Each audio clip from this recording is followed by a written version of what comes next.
नमस्कार दोस्तों, आप सभी का स्वागत है देवेंद्र क्लासेस यूट्यूब चैनल में। उम्मीद है कि आप पढ़ रहे होंगे शानदार तरीके से। टॉपिक हमारा संविधान का है और संविधान में पढ़ेंगे मौलिक अधिकारों के विषय में। पूरा अच्छे से समझेंगे, क्लास में अंत तक बने रहें। वीडियो बहुत इंपॉर्टेंट होने वाली है। आप नए हो, पुराने हो, आपने पहले पढ़ रखा हो, नहीं पढ़ रखा हो, सभी के लिए इसमें कुछ ना कुछ नया मिलेगा आपको। और अच्छे से नोट्स बनाते चलें इन क्लासों का, फिर दोबारा से आपको पढ़ने की आवश्यकता नहीं पड़ेगी इनकी। और आप बल्कि कहीं ना कहीं बच्चों को पढ़ा ही सकते हैं। इस आधार पर आप पढ़ लीजिए इन तथ्यों को, इन टॉपिक्स को जो भारतीय संविधान के टॉपिक है। तो टॉपिक क्या है आज का हमारा? मौलिक अधिकार। और मौलिक अधिकारों को अंग्रेजी में क्या बोलते हैं भैया? फंडामेंटल राइट्स बोलते हैं। क्या बोलते हैं? Fundamental rights. संविधान के भाग 3 में इनकी व्यवस्था है। 3 में संविधान में पढ़ते हैं और अनुच्छेद पढ़ते हैं 12 से 35 तक। अमेरिका के संविधान से मौलिक अधिकारों को अपनाया गया है या लिया गया है। आप ये 3 फैक्ट तो 3 पॉइंट तो आपको याद रखने हैं हर स्थिति में।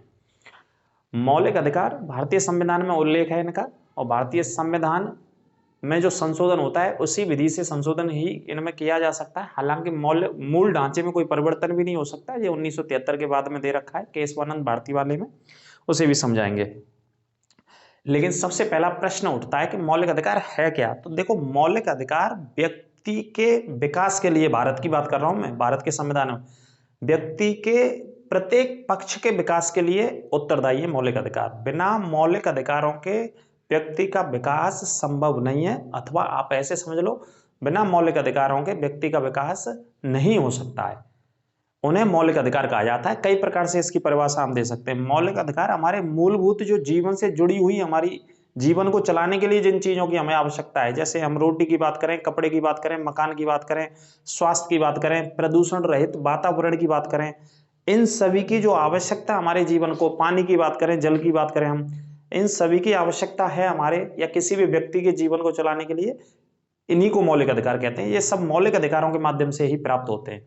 तो व्यक्ति के मानसिक विकास की हम बात करें, मानसिक विकास, नैतिक विकास की बात करें या आध्यात्मिक विकास की बात करें, इन तीनों क्षेत्रों को, पक्षों को हम पढ़ेंगे, माफ कीजिए क्षेत्रों को नहीं, पक्षों को पढ़ेंगे। तो तीनों पक्षों के विकास के लिए भी कौन कौन से भैया? नैतिक विकास व्यक्ति का, दूसरा मानसिक विकास, तीसरा आध्यात्मिक। तो तीनों विकासों के लिए भी मौलिक अधिकार ही मौलिक अधिकारों के माध्यम से तीनों पक्षों का विकास होता है। और पूरे संपूर्ण व्यक्तित्व के विकास के लिए मौलिक अधिकारों की आवश्यकता होती है।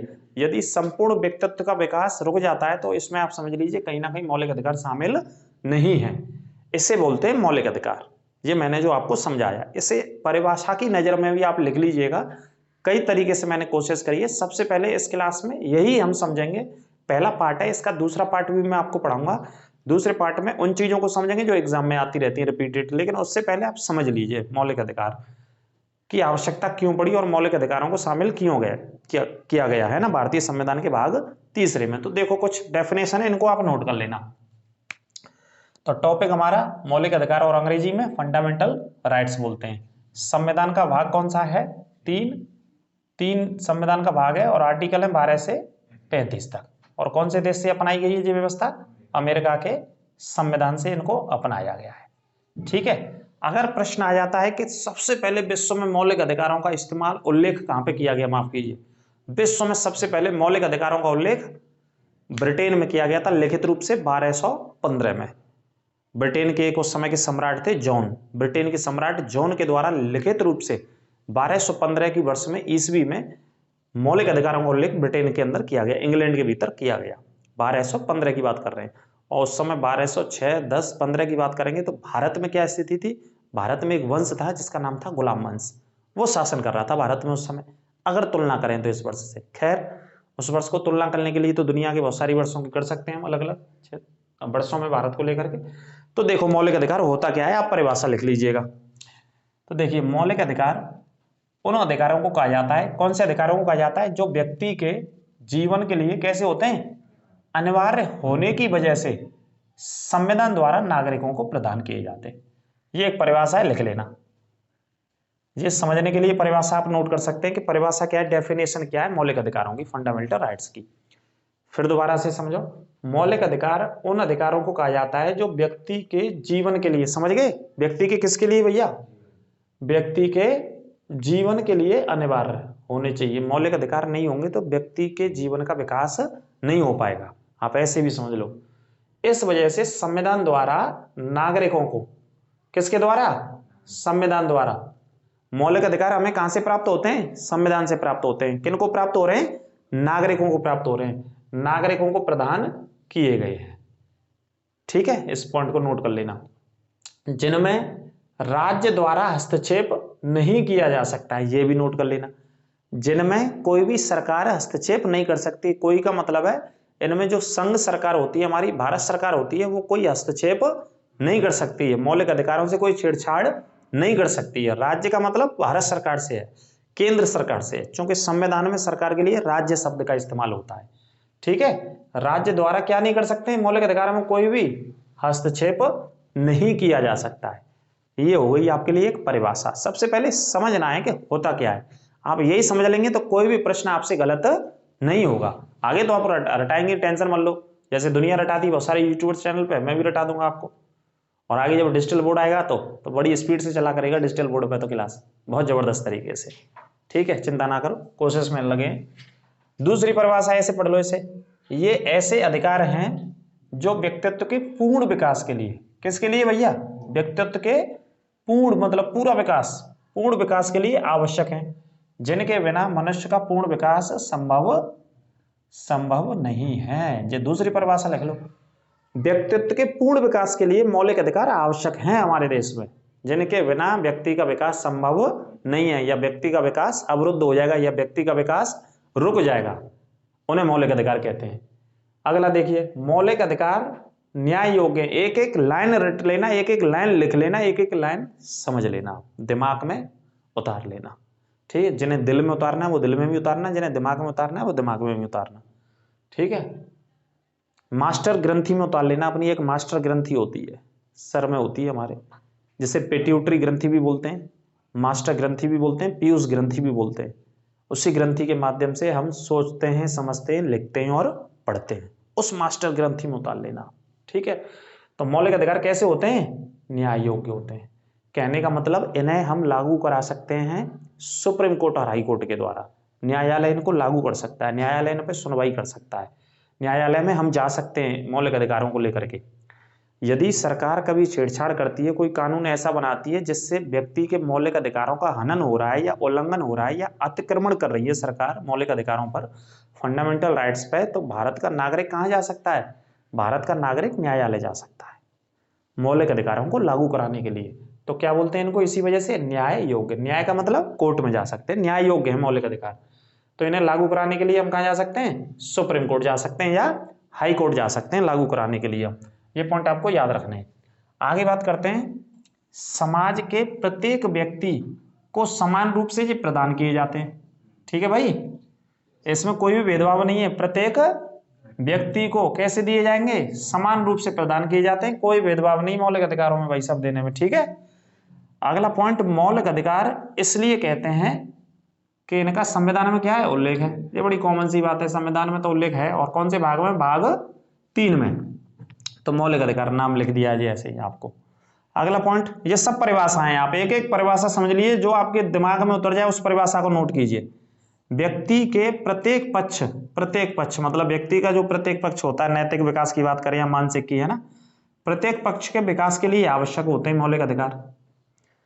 ये व्यक्ति के देखो मानसिक विकास के लिए भी, नैतिक विकास के लिए भी और आध्यात्मिक विकास के लिए भी काम करते हैं। क्या काम करते हैं? मौलिक अधिकार। ये इतनी मैंने परिभाषा आपके सामने रखी है, जो कि शायद आपने पहले पढ़ी भी होंगी तो अच्छी बात है, और नहीं भी पढ़ी होंगी तो अब सीख लेना और नोट कर लेना कि what is fundamental rights, what is the definition of fundamental rights. ठीक है, इनको आप परिभाषा के रूप में लिख लीजिएगा। ये होते हैं मौलिक अधिकार, इनका ये सेंस होता है, ये मतलब होता है। इस वजह से भारत के संविधान के भाग 3 में पढ़ते हैं हम इनको, 12 से 35 तक। तो पहला पार्ट है, क्लास को ज्यादा से ज्यादा शेयर करें। आज के बाद मौलिक अधिकार आपको पढ़ने की जरूरत नहीं पड़ेगी, इस बात की क्या है? गारंटी है इस बात की। और क्वेश्चन कोई बाहर नहीं जाएगा, इस बात की भी गारंटी है। एक एक लाइन से क्वेश्चन आ जाएगा आपके एग्जाम्स में। ठीक है, देखो अगला पॉइंट है, भारतीय संविधान में मौलिक अधिकार कौन से भाग में है? भाग 3 में है, इससे रट लेना।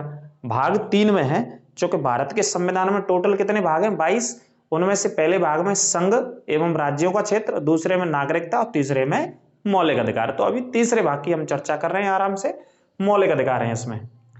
संविधान में संशोधन के प्रक्रिया के अतिरिक्त, जैसे संविधान में संशोधन की प्रक्रिया है, जैसे प्रोसेस है संविधान में संशोधन की, लोकसभा से पारित कराएंगे, फिर राज्यसभा से, फिर जाएगा राष्ट्रपति जी के पास।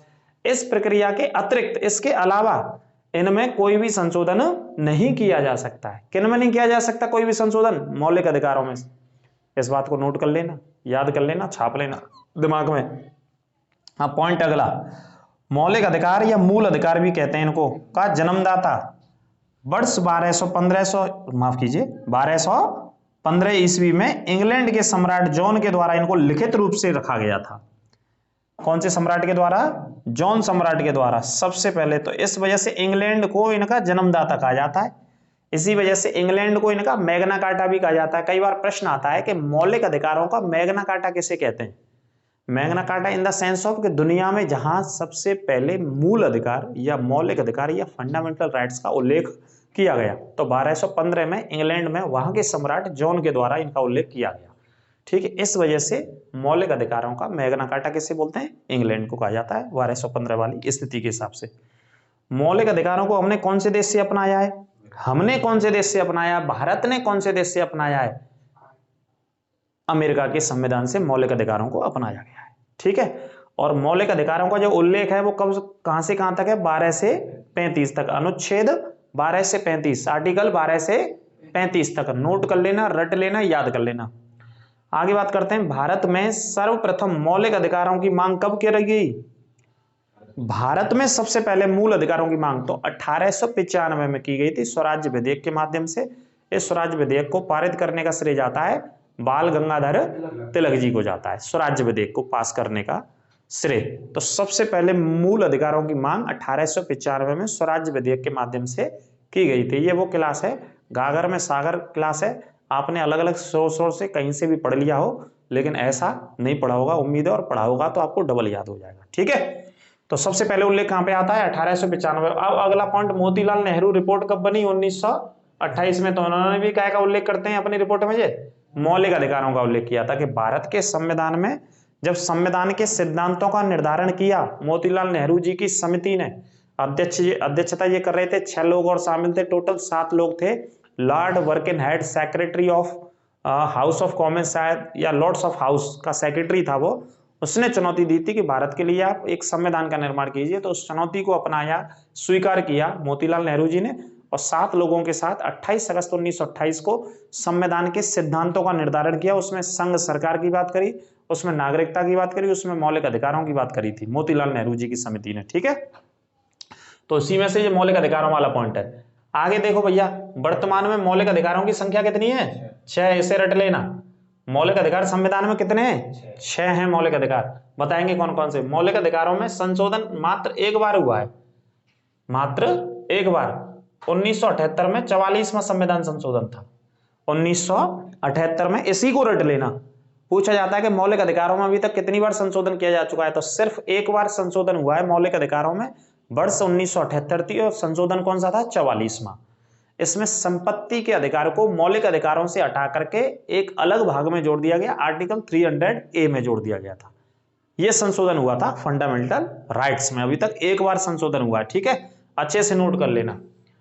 आगे बात करते हैं, सर्वोच्च न्यायालय का नाम तो सुना होगा। रिट जारी करते हैं, ये आदेश जारी करते हैं, एक रिट जारी करते हैं आर्टिकल 32 के तहत, आर्टिकल 32 के तहत। और उच्च न्यायालय रिट जारी करता है आर्टिकल 226 के तहत। ये बड़ी बेसिक सी क्लास है और बेसिक पॉइंट आपको ये समझ लेने हैं। फिर इसके बाद आगे हम प्रवेश करेंगे, अंदर पढ़ाएंगे, आपको डिटेल से बताएंगे पूरा मौलिक अधिकारों के विषय में। इस क्लास को अच्छे से नोट्स बना लेना, फिर दूसरी के भी बनाना। तो संभावना इसकी होगी कि 2 क्लासों में कंप्लीट हो जाए। अगर 2 में भी नहीं हुआ तो तीसरी क्लास भी मौलिक अधिकारों की पढ़ाएंगे आपको। ठीक है, तो देखो, यदि व्यक्ति के मौलिक अधिकारों का हनन सरकारें करती हैं, तो व्यक्ति अगर हाईकोर्ट में जाएगा तो हाईकोर्ट कौन से आर्टिकल के तहत बचाव करेगा? 226 के तहत हाईकोर्ट काम करता है। और सुप्रीम कोर्ट का दरवाजा जब व्यक्ति खटखटाएगा तो कौन से आर्टिकल के तहत खटखटा सकता है नागरिक? आर्टिकल 32। ये स्वतंत्रता नागरिक को देता है कि वो सुप्रीम कोर्ट जाकर के अपनी बात रख सकता है यदि मौलिक अधिकारों का हनन होता है। किनका हनन होता है? मौलिक अधिकारों का हनन। कौन करती है? सरकार ही करती है, अगर कभी करती है। तो सुप्रीम कोर्ट इसमें बचाव करेगा, क्योंकि सुप्रीम कोर्ट और हाई कोर्ट दोनों को अलग अलग शक्तियां हैं। इनको आर्टिकल 32 में और हाई कोर्ट को आर्टिकल 226 में रिट जारी करने की शक्ति है। आगे अगला पॉइंट है न्यायिक पुनरावलोकन की शक्ति है अनुच्छेद 13 में, न्यायिक पुनरावलोकन। अब ये क्या होता है कि जैसे किसी राज्य विधानसभा की बात करें या किसी राज्य विधानसभा तो बहुत सारी हैं, क्योंकि अलग अलग राज्यों में मुख्यमंत्री विधानसभा होती हैं, कानून बनाती हैं। हमारे यहाँ संसद है, भारत सरकार की बात करें, अगर ये कानून बना देती हैं और कानून जनता के हित में नहीं है और कानून कहीं ना कहीं या किसी न किसी रूप से किसी न किसी माध्यम से जो कानून बनाया है सरकारों ने, या राज्य की मैं बात कर रहा हूँ या सरकार की, संघ सरकार की, वो मौलिक अधिकारों का हनन कर रहा है कहीं ना कहीं, ऐसा प्रतीत होता है उस कानून के बनने के बाद, उस अधिनियम के बनने के बाद। तो सुप्रीम कोर्ट को आर्टिकल 13 में ये शक्ति है कि वो न्यायिक पुनरावलोकन, कहने का मतलब उस कानून की समीक्षा कर सकता है सुप्रीम कोर्ट आर्टिकल 13 के तहत, उस कानून के एग्जामिन कर सकता है, उस कानून को जांच सकता है, और उस कानून का जो हिस्सा मौलिक अधिकारों का हनन कर रहा है या मौलिक अधिकारों को चोट पहुंचा रहा है, उस हिस्से को सुप्रीम कोर्ट खत्म भी कर सकता है, समाप्त भी कर सकता है। तो आर्टिकल 13 में न्यायिक पुनरावलोकन की ये शक्ति है। ठीक है, नोट कर लेना इस बात को। इसका जीता जागता उदाहरण मैं आपको बता दूं, किसान कानून आए थे 2019 में, कोविड से पहले, लॉकडाउन 2020 मार्च में लगाया था मोदी जी ने, प्रधानमंत्री जी ने, उससे पहले 2019 में किसान कानून आए थे। 3 किसान कानून थे जो कि किसानों से संबंधित या किसानों पर लागू करने के लिए या किसानों की सुविधाओं को बढ़ाने के लिए या नहीं बढ़ाने के लिए, जो भी था वो सरकार ने लागू किया, लेकिन किसानों ने विरोध किया उसका। तकरीबन 18 महीने तक दिल्ली की सीमाओं पर बैठे रहे, सर्दी बारिश जाड़े में सभी में वो बैठे रहे, परेशान होते रहे, लेकिन उनकी बात सरकार ने नहीं सुनी जहां तक संभावना है। तो सुप्रीम कोर्ट ने इस पर विचार किया और सुप्रीम कोर्ट ने उस हिस्से और सरकार से कहा 6 महीने के लिए तो सस्पेंड कर दिया पहले कानून को, कि 6 महीने तक ये कानून निलंबित रहेगा, इस पर दोबारा से विचार करो और दोबारा से इसे बनाइए आप। और सुप्रीम कोर्ट खत्म भी कर सकता था उस पार्ट को, और खत्म ऐसे किए हैं हमारे सुप्रीम कोर्ट के इतिहास में, जो कानूनों का कोई पार्ट अगर मौलिक अधिकारों का विरोध करता है कहीं पर। ठीक है, अब देखो एक कानून है अस्पृश्यता अधिनियम, अगर नहीं पढ़ा हो तो पढ़ लो। 1955 में जो लागू किया गया था, बनाया गया था 1955 में। कौन सा अधिनियम? अस्पृश्यता अधिनियम। अस्पृश्यता का मतलब क्या होता है? जातिवाद नहीं करना, भेदभाव नहीं करना समाज के दौरान, ऊंच नीच नहीं करना समाज के दौरान, है ना। और जैसे हायर लोग होते हैं बहुत सारे, हाई कम्युनिटी वाले, लोअर कम्युनिटी वाले, तो गैप पैदा होता है समाज में आपस में, है ना। तो इस भेदभाव को खत्म या समाप्त करने के लिए सरकार एक कानून लाती है, और कानून क्या लाई? अस्पृश्यता अधिनियम। चूंकि ये मौलिक अधिकारों से संबंधित है, इस वजह से मैंने लिखा है। किससे संबंधित है ये कानून? मौलिक अधिकारों से। अस्पृश्यता अधिनियम 1955 में आया, इसके तहत भेदभाव को या इसको अस्पृश्यता को खत्म किया जाए। तो आर्टिकल 17 में है ये प्रावधान, और 17 क्या है? मूल अधिकार है।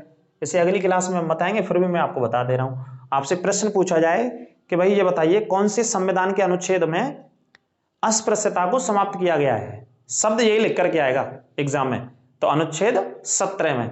अगर आपसे कभी कानून पूछ लिए तो 1955 में ये कानून बनाया गया था, अधिनियम बनाया गया था। प्रेस परिषद अधिनियम कब बनाया था सरकार ने? 1956 में। क्योंकि प्रेस का उल्लेख भी कहाँ है? मौलिक अधिकारों के अंदर, आर्टिकल 19 में पढ़ते हैं। प्रेस को आजादी कहाँ पे? आर्टिकल 19 में। तो प्रेस के लिए भी ये कानून बनाया गया 1956 में, ये भी मौलिक अधिकारों से संबंधित है। सूचना का अधिकार 12 अक्टूबर 2005 को आया। सूचना का अधिकार भी कहाँ जोड़ा गया? प्रत्येक व्यक्ति को अधिकार है, ये भी फंडामेंटल राइट से संबंधित है। 12 अक्टूबर 2005 को आया कि कोई भी व्यक्ति हमारे देश का अपने छत पर या अपनी किसी कंपनी पर या जहां भी अपना काम करता है, नौकरी जॉब जो भी है, आर्टिकल 19 के 1 के तहत झंडा फहरा सकता है, ध्वज फहरा सकता है, और साल के 365 दिन भी फहरा सकता है, पूरी साल भर फहरा सकता है अपने घर पे। जरूरी नहीं 15 अगस्त और 26 जनवरी जो हमारे पर्व आते हैं भारत को आजादी के और भारत में कानून लागू होने के, उन्हीं पर फहराएं, कभी भी फहरा सकता है। जिस सुप्रीम कोर्ट ने एक फैसला दिया था 22 जनवरी 2004 को कि भारत का कोई भी नागरिक अपने घरों पर या अपने किसी कंपनी पर या अपने किसी दफ्तर पर ध्वज फहरा सकता है, उसके लिए स्वतंत्रता है उसे। ये आर्टिकल 19 के 1 में व्यवस्था है, सुप्रीम कोर्ट का आदेश भी है। तो ये भी क्या हमारा मौलिक अधिकार कि आप अपने राष्ट्रीय ध्वज को फहरा सकते हैं अपनी छत के ऊपर। बिल्कुल। आई बात समझ में कि नहीं आई? आगे बात करते हैं। मौलिक अधिकारों को लागू करने की शक्ति किसके पास है? कौन लागू करता है मौलिक अधिकारों को? वेरी वेरी इंपॉर्टेंट पॉइंट है। आपसे प्रश्न पूछा जाता है कि भाई मौलिक अधिकारों को लागू करने की शक्ति भारत में किसके पास है? राष्ट्रपति, उपराष्ट्रपति, प्रधानमंत्री या सुप्रीम कोर्ट? तो क्या आंसर आएगा भैया? मौलिक अधिकारों को कौन लागू कर सकता है? मौलिक अधिकारों को सुप्रीम कोर्ट और हाई कोर्ट दोनों को लागू करने की शक्ति है। ये हमारे स्टूडियो वाले ध्यान नहीं दे रहे हैं, बोर्ड पे लिखा है, फिर भी उत्तर नहीं बता रहे। कोई बात नहीं, बच्चे अभी सीखेंगे। तो मौलिक अधिकारों को लागू करने का अधिकार या लागू करने की शक्ति किसके पास है? सुप्रीम कोर्ट के पास या उच्च न्यायालय के पास? ये डूब गए ख्यालों में, अप्सराओं के ख्यालों में डूब गए दोनों। देख तो रहे क्लास की तरफ, लेकिन ये भूल गए अप्सराओं के ख्यालों में। बच्चे हैं अभी, कोई बात नहीं, अप्सराओं के ख्यालों में तो नहीं डूबे। कहाँ डूबे भाई? कहीं नहीं डूबे। एक कहावत है ना, ये आग का दरिया है और डूब कर जाना है। डूब नहीं जाना है, डूब कर जाना है। आप जो कंपटीशन की तैयारी कर रहे हैं, आप जो टॉपिक को पढ़ रहे हैं, टॉपिक को समझ रहे हैं, है ना, जीएस का एक तो विस्तार है, बहुत सारा पोर्शन, बहुत बड़ा है। आप हिस्ट्री पढ़ो, मुगल पढ़ो, दिल्ली सल्तनत पढ़ो, एंशिएंट हिस्ट्री पढ़ो, बुद्धिज्म पढ़ो, जैनिज्म पढ़ो, बहुत सारी चीजें। तो एक तरीके से क्या है, आग का एक दरिया है और डूब कर जाना है। बिल्कुल उसी तरीके से परीक्षा को लेना है आपको। आप इस टॉपिक को पढ़िए, नौकरी की तैयारी करिए, आप जबरदस्त और शानदार तरीके से करिए, पूरा मन लगाकर करिए, पूरा अंतर ध्यान से करिए। अगर टॉपिक पढ़ रहे हैं तो पढ़िए और नोट्स बनाइए उसका। अगर कहीं शक समस्या हो तो प्रश्न पूछिए, उसका उत्तर आपको दिया जाएगा। अपने सुझाव भी आप प्रेषित कर सकते हैं, अपने सुझाव भी बता सकते हैं, और सुझावों पर भी हम काम करते हैं आपके, ठीक है। तो मौलिक अधिकारों को कौन लागू कर सकता है भैया? सुप्रीम कोर्ट और हाई कोर्ट को। अब देखो अगला पॉइंट है, आपातकालीन स्थिति में मौलिक अधिकारों को निलंबित किया जा सकता है। बिल्कुल किया जा सकता है, हाँ या ना? कर सकते हैं कि नहीं कर सकते हैं? कर सकते हैं। मौलिक अधिकारों को देश में यदि आपातकाल जैसी स्थिति हो जाए, आपातकाल लग जाए, आर्टिकल 352 में राष्ट्रीय आपातकाल लगाते हैं भारत के राष्ट्रपति मंत्रिमंडल की लिखित सिफारिश पर, यदि ऐसा होता है तो मौलिक अधिकार निलंबित किए जा सकते हैं भारत के राष्ट्रपति जी के द्वारा। तो इस पॉइंट को भी नोट कर लेना। 2 आर्टिकल्स को छोड़ करके, कौन से आर्टिकल्स को छोड़ करके? 2, 20 और 21, इन दोनों आर्टिकल्स को छोड़ करके बाकी के मौलिक अधिकार जब तक आपातकाल रहता है तब तक सस्पेंड किए जा सकते हैं, निलंबित किए जा सकते हैं, ठीक है। ये भी पॉइंट नोट कर लेना, कई बार आता है। ये आर्टिकल 358 और 359 के तहत इन पर व्यवस्था लागू होती है। आगे बात करते हैं। देखो मौलिक अधिकार, मौलिक अधिकारी मैं आपको पढ़ा रहा हूं, परिभाषा भी मैंने आपको बता दी कि व्यक्ति के, मानव के हर पक्ष के विकास के लिए मौलिक अधिकार आवश्यक हैं। रोटी, कपड़ा, जल, पानी, मकान, सब मौलिक अधिकार हैं हमारे। मौलिक अधिकार नहीं होंगे तो ये नहीं होंगे, समझ लीजिए। तो व्यक्ति का विकास नहीं हो पाएगा, व्यक्तित्व का विकास नहीं हो पाएगा। हमारे नैतिक विकास के लिए, नैतिकता के लिए भी मौलिक अधिकारों की जरूरत है। तो मौलिक अधिकार होते क्या है? अब समझो कुछ उदाहरण में, जो आर्टिकल 21 में लिखा है, जैसे आवास का अधिकार है भाई नागरिक को। किसका अधिकार है? आवास का, घर का अधिकार है भाई। ये सरकार की जिम्मेदारी है कि जो गरीब लोग रह रहे हैं उनको घर बना के दो सरकार। ये संविधान में लिखा है। और कौन से आर्टिकल में लिखा है? जी आर्टिकल 21 का भाग है जी। आर्टिकल 21 में कि आवास का अधिकार होना चाहिए। जो व्यक्ति रह रहा है, जो भारत की सरजमीन पर रह रहा है, उसने जन्म लिया है, जो गरीबी में जीवन जी रहा है, उसे गरीबी से बाहर निकाले पहले सरकारी योजनाओं के माध्यम से, फिर उसे क्या दे? एक घर मुहैया कराए। जैसा कि सरकार की योजना चल रही है, एक ग्रामीण आवास योजना चल रही है और एक शहरी आवास योजना चल रही है। उसके तहत शहरों में गरीबों को घर दिए जा रहे हैं और गाँव वाली योजना से गाँव में गरीबों को घर दिए जा रहे हैं। योजनाएं भी चल रही है, मैं आपको बता रहा हूँ। विदेश जाने का अधिकार क्या है हमारा? विदेश जाने का अधिकार, जैसे आपको आपकी जॉब लग जाए, आप अच्छा खासा पैसा कमा लें जॉब से, बिजनेस से, किसी भी लाइन में सक्सेस हो गए, तो आपका मन करेगा सर मुझे जाना है मालदीव्स। कहाँ जाना है? मालदीव जाना है। मालदीव्स तो अंग्रेज बोलते हैं भैया। हमें जाना है थाईलैंड। थाईलैंड सबसे बढ़िया मसाज होती है दुनिया की। हमारे यहाँ के बहुत सारे विधायक और मंत्री संतरी जानते भैया, जाते होंगे, पता नहीं मुझे। हमें जाना है सऊदी अरब। कहूँ भी जाओ, दुनिया के किसी भी देश में जाओ। कनाडा नहीं जाना, वहाँ लड़ाई वड़ाई चल रही। ना यूक्रेन जाना, ना रूस जाना। बढ़िया शांत प्रिय देश में जाना है। आप जाइए स्विट्जरलैंड, जैसे विश्व का स्वर्ग कहते हैं, धरती का स्वर्ग कहते हैं, सबसे सुंदर देश है। तो मैं ये कहना चाह रहा हूं कि किसी भी नागरिक को, भारत के नागरिक को विदेश जाने का अधिकार है। ये मौलिक अधिकार है, सरकार आपको रोक नहीं सकती है, ठीक है। अगर रोकेगी तो फिर सुप्रीम कोर्ट जा सकते हैं आप। सुप्रीम कोर्ट तुम्हें भिजवाएगा जहाज में भरवा के कि जाओ भैया तुम्हें जाना है। तो आप समझो, थोड़े से दूसरे तरीके से समझाना चाह रहा हूं मैं आपको, है ना। यदि मौलिक अधिकारों पर रोक लगाती है सरकारें, तो उनको लागू कराने की शक्ति किसके पास है? सुप्रीम कोर्ट के पास, माननीय उच्चतम न्यायालय के पास, माननीय उच्च न्यायालय के पास। तो विदेश जाने का अधिकार भी क्या है? आपका मौलिक अधिकार है। और कौन से आर्टिकल में आएगा? आप मुझसे आर्टिकल पूछेंगे तो आर्टिकल 21 में। आवास का अधिकार भी आर्टिकल 21 में है। निजता का अधिकार, ये भी आर्टिकल 21 में। ये कुछ उदाहरण लिखे हैं मैंने अनुच्छेद 21 के। निजता का अधिकार मतलब राइट टू प्राइवेसी, इंग्लिश में बोल सकते हैं इसे। प्रत्येक व्यक्ति को अपनी प्राइवेसी का अधिकार भी है भाई। अपने डॉक्यूमेंट से लेकर, आधार कार्ड से लेकर के, पैन कार्ड से लेकर के, इन सारी चीजों से लेकर के, इन सारी चीजों को सरकार हर जगह नहीं ले सकती है आपसे। सरकार आपको बाध्य नहीं कर सकती, सरकार आप पे दबाव नहीं डाल सकती सारी आपकी गोपनीय जानकारी लेने के लिए। तो प्रत्येक व्यक्ति को अपनी निजता का अधिकार है सारी चीजों के साथ, ठीक है। तो राइट टू प्राइवेसी भी क्या है हमारा मौलिक अधिकार। स्वास्थ्य का अधिकार, ये भी मौलिक अधिकार है। स्वास्थ्य का अधिकार, प्रत्येक व्यक्ति का स्वास्थ्य कैसा रहना चाहिए, बढ़िया और सभ्य और ठीक ठाक और सुचारू रूप से सही रहना चाहिए, स्वास्थ्य का अधिकार है। और ये है मौलिक अधिकार, स्वास्थ्य का अधिकार भी। सरकार की जिम्मेदारी है कि सरकार स्वास्थ्य की व्यवस्थाएं प्रबंध करती रहे समय समय पर योजनाओं के माध्यम से, और करती भी है। जैसे आयुष्मान भारत योजना स्वास्थ्य से संबंधित है, 2018 में लागू करी, झारखंड की राजधानी रांची से लागू करी, और दुनिया की सबसे बड़ी योजना है जिसमें तकरीबन 50 करोड़ लोग शामिल हैं। 50 करोड़ लोग शामिल किए गए, तकरीबन 10 करोड़ परिवार हैं, उनके 50 करोड़ लोग हैं, 10 करोड़ परिवारों के। तो 50 करोड़ लोगों में से एक परिवार की बात करें तो उसमें जो पैसा दिया जाता है, अगर किसी व्यक्ति को जैसे कोई भयंकर बीमारी होती है, टीबी हो गई या मान लीजिए कैंसर हो गया, मान लीजिए कुछ और हो गया, तो तकरीबन 5 लाख रुपए तक का इसमें सरकारी इलाज आपको मिलेगा। कितने लाख का, 5 लाख का। तो स्वास्थ्य का अधिकार भी क्या है हमारा मौलिक अधिकार है भाई साहब। और 6 से 14 वर्ष तक के बच्चों को शिक्षा का अधिकार भी क्या है हमारा मौलिक अधिकार, जो कि आर्टिकल 21 के ए में है। ये तो आप जानते ही हैं। शिक्षा का अधिकार कौन से अनुच्छेद में, आर्टिकल 21 के ए में। लेकिन इससे पहले जितने बताएं वो आर्टिकल 21 में है। घर का अधिकार, स्वास्थ्य का अधिकार, प्रदूषण रहित जीवन जीने का अधिकार, और कौन कौन सा अधिकार बताया मैंने, विदेश जाने का अधिकार, ये सब आर्टिकल 21 में दे रखे हैं, ठीक है। तो ये पहली और बेसिक क्लास हमारी मौलिक अधिकारों के एक समझ पैदा करने के लिए थी। आपको ये समझाने की कोशिश हमने करी, और बताइएगा यदि समझ में आए, और नहीं समझ में आए तो दोबारा पढ़ाएंगे इसी क्लास को और अच्छे से कोशिश करेंगे। ये परिभाषा मैंने आपको बताई है, परिभाषा लिख लेना, मौलिक अधिकार होता क्या है, क्यों प्राप्त किए जाते हैं, व्यक्ति का इनसे क्या रिलेट है, ये सारी चीजें मैंने इसमें बताई हैं। और मोटा माटी वो प्रश्न मैंने आपको बता दिए जो पेपरों में कई बार पूछे गए। इस वाले सेक्शन में जितने भी प्रश्न लिखे हैं, जो कानून बने हैं वो कानून भी आपके सामने, अधिनियम जो हमारी संसद के द्वारा पारित किए गए। अब इसके दूसरे पार्ट में जो हम पढ़ने चलेंगे वो पढ़ने चलेंगे इसके आर्टिकल्स को, जो आर्टिकल्स आपको रिपीटेड हैं और याद भी होंगे, बहुत सारे बालकों को याद करने हैं आपके। जैसे 14 की बात करेंगे, 15 की बात करेंगे, 16 की बात करेंगे, 17 की बात करेंगे। 14 में क्या है, विधि के समक्ष समता का अधिकार, कानून के समक्ष समता। कानून के समक्ष भारत का प्रत्येक नागरिक कैसा है, समान है। लगा करके एक सामान्य नागरिक से राष्ट्रपति तक कानून के समक्ष सभी समान है। 15 कहता है कि धर्म के आधार पर, जाति के आधार पर, लिंग के आधार पर कोई भेदभाव नहीं होना चाहिए। लड़का हो चाहे लड़की हो, जाति में चाहे वो लोअर कास्ट से आता हो या जनरल कास्ट से आता हो, धर्म में किसी भी धर्म से आता हो, इन चीजों के आधार पर भारत में आपस में कोई भेदभाव नागरिकों के मध्य नहीं होना चाहिए। आर्टिकल 15 इस बात को समाप्त करता है।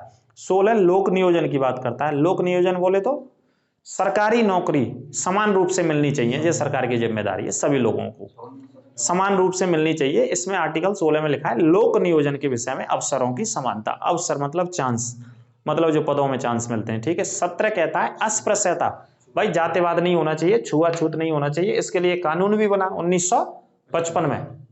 18 उपाधियों का अंत करता है कि भारत में जैसे अंग्रेज पहले उपाधि देते थे, जैसे रविन्द्रनाथ टैगोर जी को कौन सी उपाधि थी, नाइटहुड की उपाधि दी उनको 1915 में ही दी थी। और गांधी जी को कौन सी उपाधि दी, केसरी हिंद की उपाधि। तो उस समय उपाधियों का दौर था। नाइटहुड की उपाधि साहित्य के क्षेत्र में दी जाती थी, केसर हिंद की उपाधि भी गांधी जी को दी उन्होंने। तो उस समय उपाधियों का दौर था, लेकिन इस समय हमारे यहाँ उपाधियों का दौर नहीं है। इन उपाधियों को संविधान लागू होने के बाद आर्टिकल 18 के तहत खत्म या समाप्त कर दिया गया है। और 19 तो आप जानते ही हैं भाई। 19 में जैसे हम आपको पढ़ा रहे हैं तो आजादी के साथ पढ़ा रहे हैं आपको, चैनल के माध्यम से। आप चैनल के साथ जुड़ करके आजादी के माध्यम से आप पढ़ रहे हैं, अपनी पढ़ाई पूरी कर रहे हैं, और आप अपने सपनों में क्या होंगे, सफल होंगे, जिसके लिए भी आप तैयारी कर रहे हैं। तो इस पर कोई रोक टोक तो नहीं है शासन, प्रशासन, पुलिस के, सरकार के, कोर्ट के द्वारा।